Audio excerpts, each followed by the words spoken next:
the first thing we want to talk about is our practice. So Fertility Specialist Texas, we have 4 physicians who work in the Dallas area.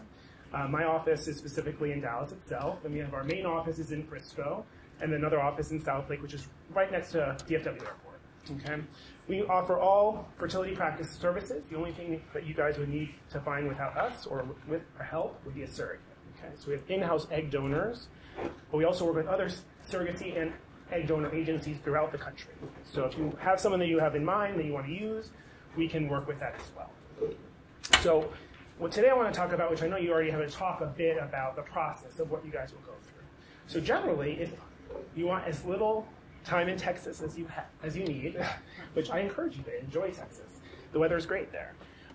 Is that you guys would come down for a consultation. If you have a surrogate that is in Texas, you probably would meet that surrogate at the same time. You would come down for a consultation. We would do a semen analysis and freeze your sperm. We would do a full physical on you and talk to you about your history, etc., and any concerns that you guys have. Then you guys would leave. You'll be mostly talking with our third-party reproduction part of our group. Okay, we have several nurses as well as medical assistants, etc. Marissa, Tessa, who work in the third-party department, and they'll be in touch with you throughout the entire process. The entire process can be daunting and take a long time, okay? Our goal is to make it as easy for you as possible. So the next step is you're gonna find an egg donor, okay? That could be with our own egg donors that we have in our program ourselves, or through an external egg donor program.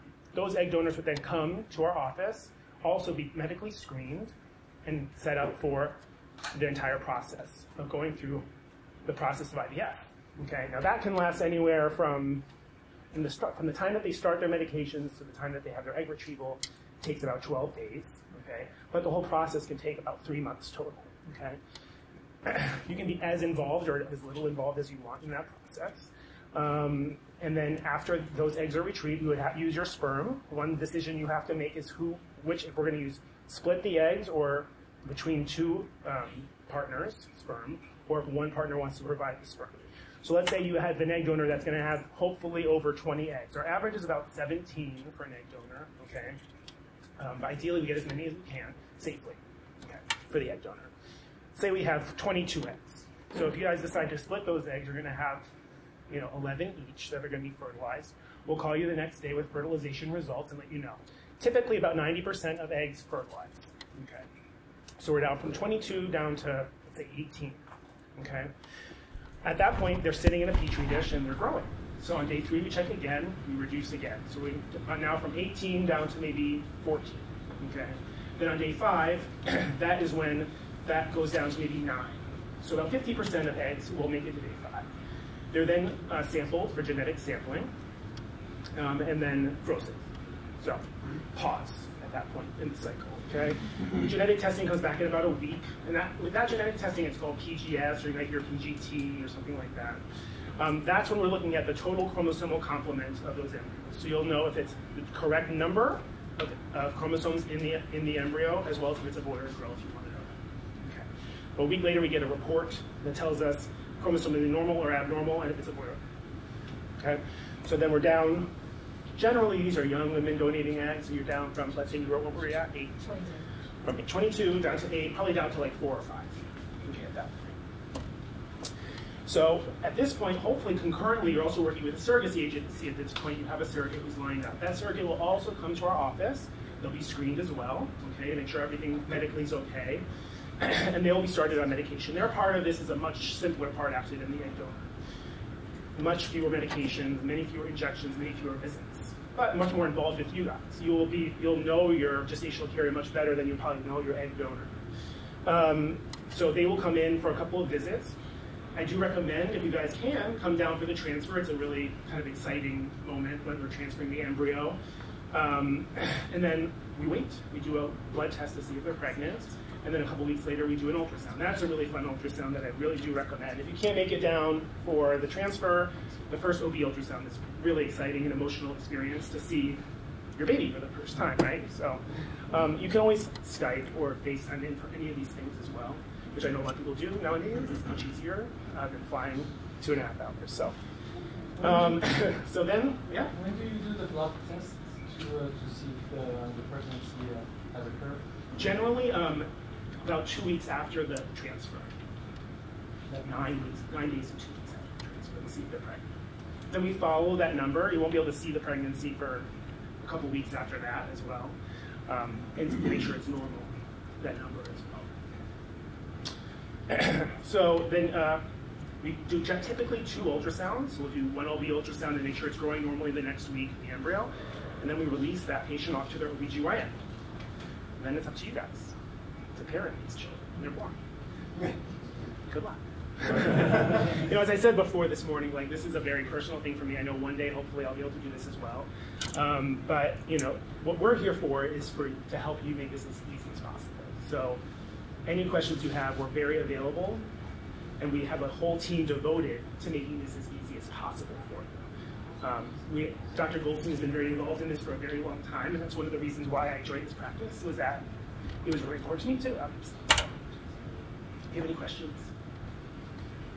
For the blood test, does the surrogate fly back to Texas? It depends where the surrogate is. If the surrogate's in Texas, then we would have to do it in our practice, but no, this is just a blood test. So if they're somewhere else, they obviously could have that done somewhere else. Any other questions? It's a lot of information today, so.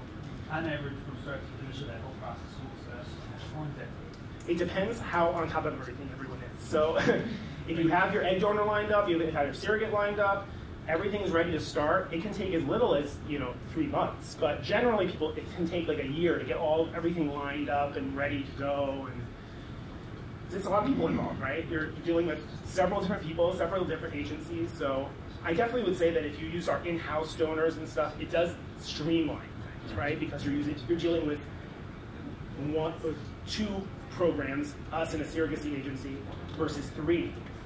So that just streamlines everything to fewer people. Which, as you know, bureaucracy makes things harder and harder, right? So. Do you have surrogacy programs that you work with more often than others, or preferences? Or? Yeah, so we work with a bunch of surrogacy programs throughout the country, but we definitely work most closely with one simple surrogacy that's in Dallas itself. So it definitely makes it kind of a one-stop shopping if people want that. It's obviously not required, but a lot of intended parents will come in. They'll set up with a simple surrogacy, then they'll come in. They'll have a meeting with the gestational carrier, and then meet with us. So it makes it a little bit easier, but definitely not required. And if you have like a relationship with the surrogacy agency, then like we work with a lot of different, you do the same from us. It's the same thing. Yeah. No matter the surrogacy agency in Dallas, whether it's in Exactly. California or It doesn't matter to us. Definitely not a requirement. I was wondering, is it necessary to have a surrogacy agency and a clinic? Because we were upstairs of this, and we spoke with someone that was a clinic, and then we spoke with another agency that was an agency. Do you need both of those, or do you just? So I don't know of any fertility clinics that also act as a surrogacy agency. Yeah. so yeah. Unless you have someone that wants to be your surrogate for you. Certainly when it's your first time journey, I mean, a surrogacy agency is very helpful in terms of walking you through the process and keeping you out of getting into issues, because I've been there, done that before. You don't absolutely have to. It's, but it definitely is, to do that. So it's not necessary to go to the clinic portion. Well, so the clinic you have to go. I mean, the clinic makes the embryos, but I'm saying, but in terms of surrogacy agencies, most people use a surrogacy agency, but you don't have to.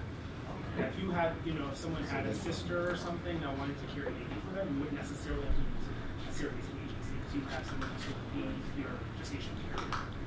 So in that sole instance, we would act as your surrogacy agency per se. Got it. Okay. But the clinic is where we make your baby. Yeah. So we're kind of an important part of the process. Right, that's what I was trying to figure out, because like, say you just go into a regular doctor, you can go to a clinic because financially you can't go to a doctor or afford a normal prices for a doctor. That's what I'm trying to understand. Oh. Is a clinic like I'm not sure what type of clinic I was speaking of. Center, clinic, practice. I mean, we're fertility. So you need fertility, and then you need medical someone. aspect, the medical aspect, and then the surrogacy gestational carrier aspect. So you're dealing with, we're the people who make these. Okay, got it. Then you're dealing with other organizations that provide the egg donor, if we are not providing the egg donor, or the gestational carrier. So they're kind of people brokers, if you But we have an in-house egg donor program. But I'm saying that. Are those donors essentially Texan?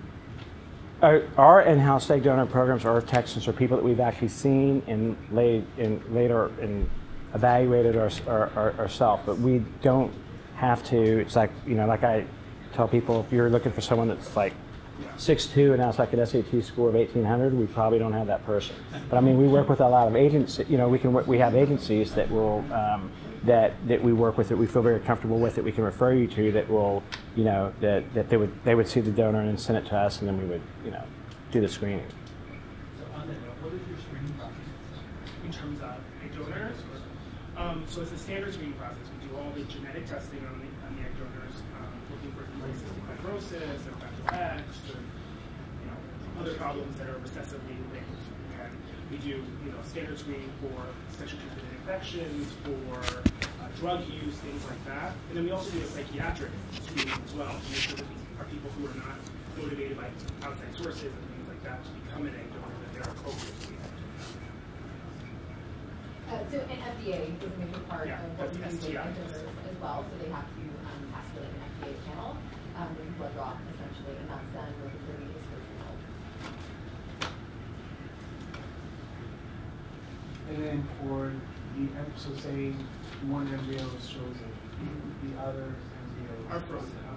And our packages that we deal with, that we can talk to later on with Chris or Tessa about the cost of things, includes a year of freezing. Yeah. And you all keep that. Yeah, and that can be transferred to other clinics if that's what you want. If you have for your sibling or whatever, if you decide that you want to use gestational care somewhere else, blah blah blah, those can be transferred if needed. Hopefully not, you can use them with us again. But they're frozen in perpetuity, and they are the same then as they are 10 years in the future. So our storage term is 5 years. So within that 5-year period, we'll keep them on site if possible, and then after that, you can find a long-term storage option for yourself. What are the options if you decide you're done with your journey, you have embryos left over? So generally, they can be donated to science, be destroyed. Embryo adoption is something Embryo that adoption. is up and coming as well. So that's something that some people are participating in, adopting their embryos out for other people to have the opportunity to use them. So there's multiple options we talk about, and those are in the consent that we sign as well before you start the process. What you would want to do with these embryos. Whenever the donor, how many times does the donor get her egg? So the maximum number is 6. The maximum number through the American Society of Reproductive Medicine is 6. So in terms possible of to call back the same donor. right. So hopefully you have embryos that are left over. If you initially go through, you have embryos like the person that spoke today had embryo. They went through one cycle. We did split insemination. We transferred an embryo. They had a baby, and now they're coming back right now. The person spoke earlier today that to do a sibling journey, they're using the same carrier.